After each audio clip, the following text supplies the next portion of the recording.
Well, here's one step forward, right? We just talked about how the governor is going to be moving to phase 1 tomorrow. There's going to be a lot of restrictions, but certainly it's a start in the right direction. Well, now 2 Las Vegas sportsbooks are using drive-through services. I'm not sure this has ever happened before in Las Vegas. I'm pretty sure it hasn't. To let customers open and maintain mobile betting accounts during this coronavirus pandemic. One of those is the South Point. And I got to tell you something. The South Point has always been one of my favorite local casinos. First of all, and they're not a sponsor, but I'm just saying in my personal opinion, I think they treat locals the best there. As far as comping goes, they're very friendly. It's a friendly atmosphere. I've always enjoyed going there. The restaurants are fantastic. I think Michael's is one of the best restaurants in Las Vegas. And the guy we have joining us on the line right now, he's the general manager of South Point, and his name is Ryan Growney. Ryan, thank you so much for joining us. How are you? Hey, what's up, Ryan? Don't stop. Keep going. This is a beautiful ad you got going on. Well, it's the truth. Honestly, I used to live on that side of town, and I used to go there a lot. And, I because I live on the other side of town, I don't go there as much as I used to. But I really enjoy your casino. I really do. And you guys do a fantastic job. So before I get to this drive-through stuff, I have to get your initial reaction on the Gaming Commission. The Gaming Commission approving basically a pathway to getting stuff open again. What are your thoughts on that, Ryan? We love it. Obviously, it's all of a sudden, for weeks and weeks, all it was another closing, another league canceling, another restricted business. So it seems like we're now. Freight train hit the wall going 90, but now all of a sudden the wheels are moving in the right direction. The Gaming Control Board, they've been wonderful to work with. They called and asked our opinions on things.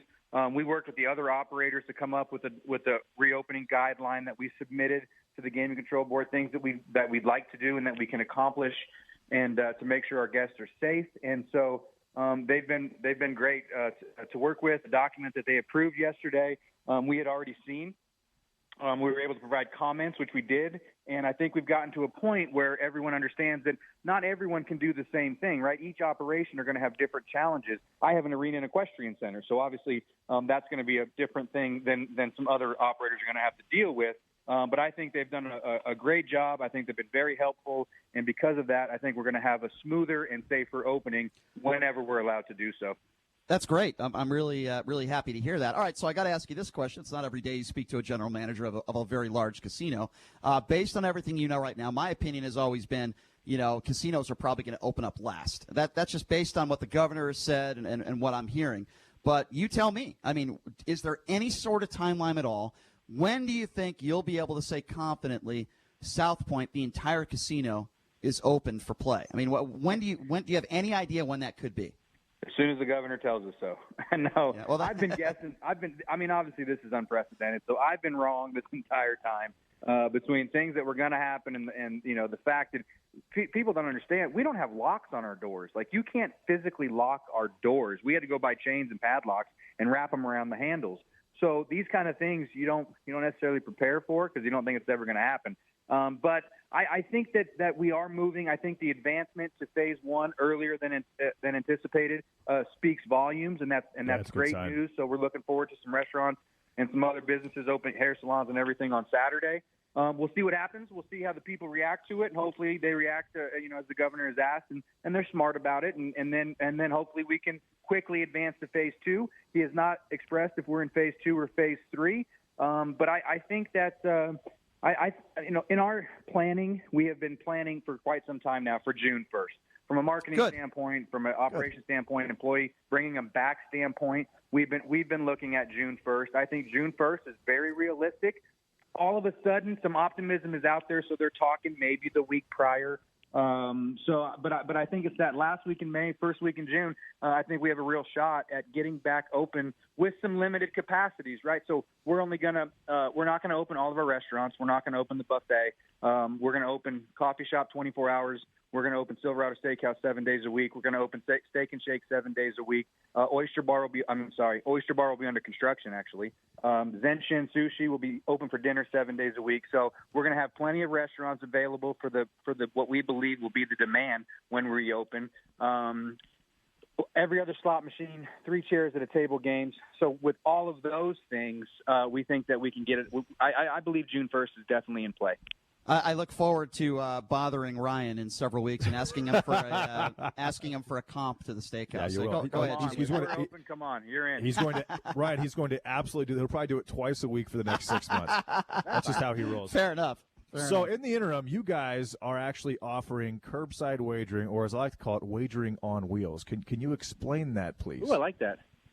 Yeah. So we, obviously we have a very small crew working at the South Point still. Like I said, you can't lock the door. So we got security, we have surveillance, engineering. Right. And then you got accounting's there. You still got to pay some bills and stuff. So we have a small management team in place. And we were talking about it. And at first UFC was going to run 2 weeks ago in the Indian Reservation in California. And then now it's in Florida, and it looks like it's going to happen. So we wanted to make sure that while people are home, and you spoke to our commitment to our sports wagerers, right? We have the only 24-hour sports book in town. We have 12 betting windows. We built a TV studio with Brent Musburger and VSiN only to talk about sports betting on SiriusXM 204. And we have a separate race and sports book for our race customers and our sports bettors. So with that commitment to them, we wanted to make sure we held on to that commitment and gave them the opportunity if sports come back before we were allowed to reopen. And there was a chance it could have been baseball, could have came online. Some of the other sports could have gone without fans and played some games. So we wanted to make sure whenever that happened, we were going to give our customers the ability to make a wager. Right now they would bet on anything, I believe, just because.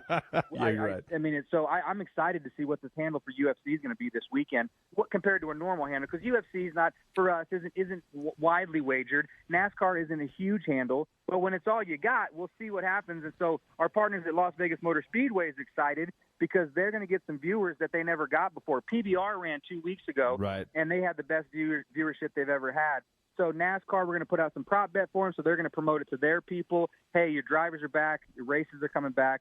Go to the South Point, get an app. Okay, so how do you make that happen? Well, we looked at the guidelines. We talked to the governor. Online wagering has been allowed the whole time, but there was nothing to bet on. So now there's something to bet on Saturday. So we got to figure out how do we get apps in our customers' hands, and how do we get deposits in existing accounts. And we were going to set up a table right inside the sportsbook doors.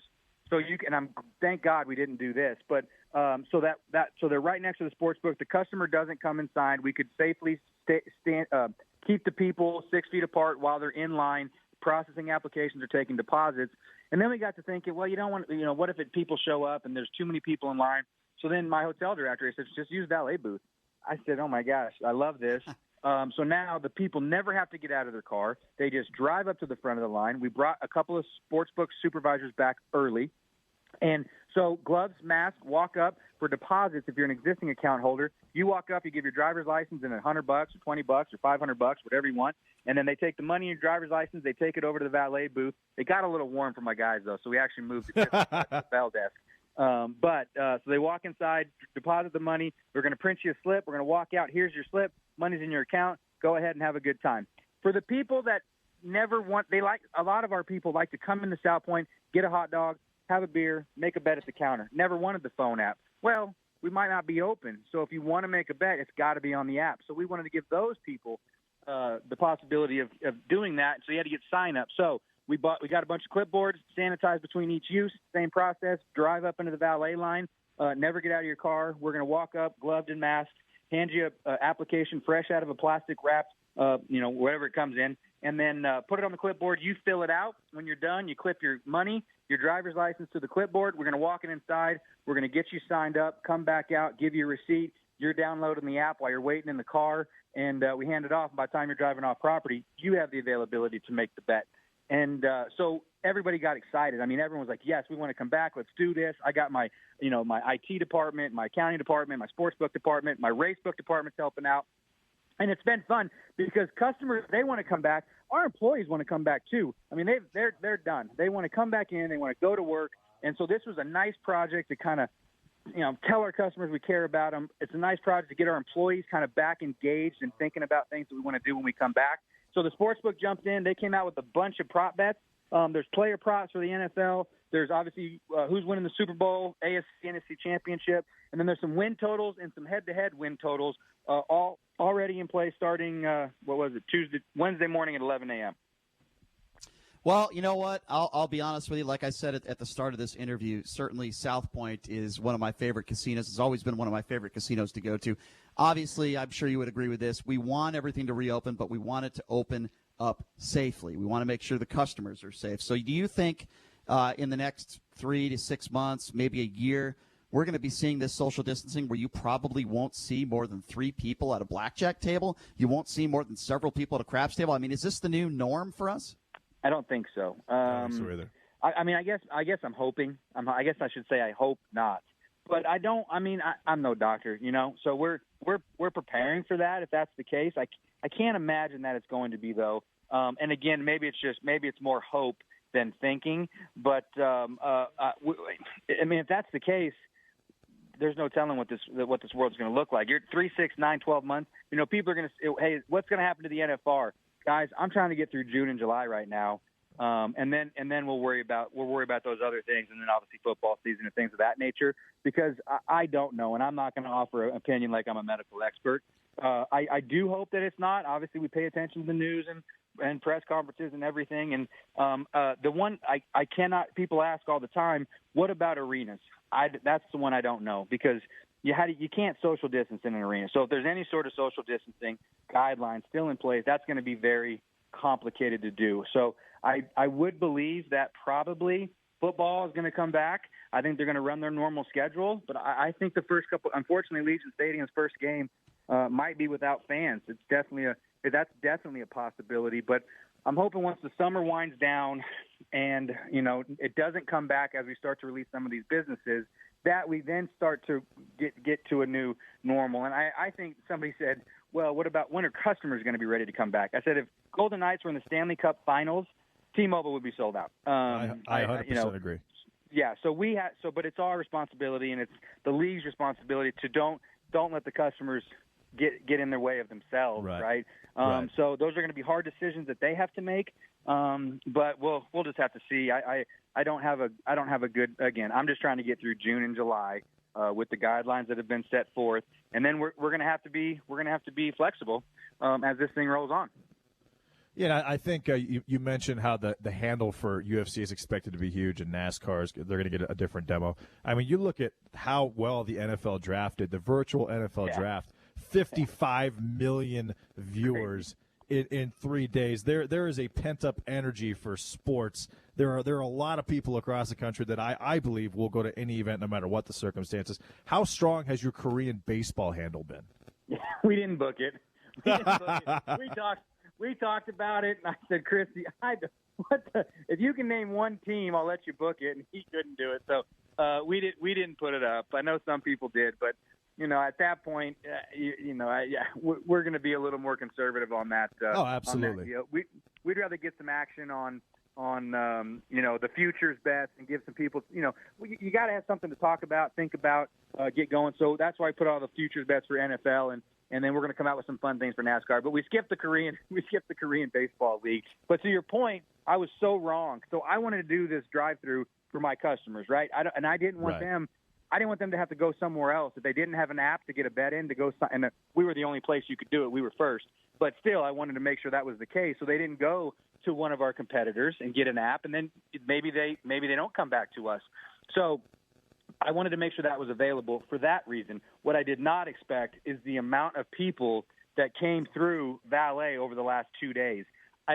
We opened this thing at 11 o'clock, and I was on the news at 5 a.m., 9 a.m., 11 a.m. talking about it, which I was also surprised about because it's not that great of a story. I mean, it's a drive-through deposit. All 4 news stations and the Review Journal showed up to talk about it. I'm like, well, you guys really are hurting for content, definitely on the sports side. And they're like, we don't care. This is great. I said, okay. And then by 10:15, we had 10 cars in line. We didn't open till 11. And the first event's not till Saturday, so that there's not that level of urgency. It's not like NFL is kicking off at noon. Get your apps in at 11. This is the first thing is Saturday, and they're 10 deep lined up before we open, and they were 10 to 15 to 17 deep all day long. I was flabbergasted. My guys did such an amazing job. That's why we ended up moving them inside, because I thought a couple cars would come by, and they'd come inside, and a couple cars would come by. So I definitely underestimated. Sally Gahn told me I was wrong. We're going to be packed, and I lost $1 bet to her. And then yesterday, a little slower, but you still had anywhere between 3 and 7 cars in line all day long from 11 a.m. to 6 p.m. It was incredible. And it's mostly new signups now because a lot of people didn't still had money in their account, but several people, hey, I don't know when I'm going to be able to bet next. I'm not going to leave this money in the account. So they did withdraw their money. So we had quite a few withdrawals or deposits the first day, but yesterday I would say probably 80% of it was new signups. So we thought that was interesting, and obviously that's great. That's great for us. That's outstanding. Ryan, real quick, let our listeners know how they can download the app and they can start actually curbside wagering over at South Point. How do they go about doing that? Go to nvsports.com, and so because we run the Rampart book too, so nvsports.com is kind of the parent group that runs Rampart, 2 books in Mesquite, and the South Point book, and then it is going to be South Point Sports, and you can download it on iPhone and Android. But if you go to nvsports.com, all the instructions are there. Well, Ryan, like I said at the start of this interview, I'm a big fan of South Point, big fan of what you guys do over there. We hope everything opens up safe, and I look forward to frequenting your establishment and giving you some of my money very, very soon, okay? We look forward to it. Come on by, buy you a steak. Thanks for your time, Thanks Ryan. a lot, Ryan. Really do Thank appreciate you, guys. it. Appreciate you. Ryan Growney, thank you. Ryan Growney, the general manager of South Point. Sincerely, they really treat their customers there very, very well, and Ryan does a great job, everyone there, the staff. So I look for, by the way, one of the best delis in town, by the way. They have an unbelievable deli there. It is fantastic.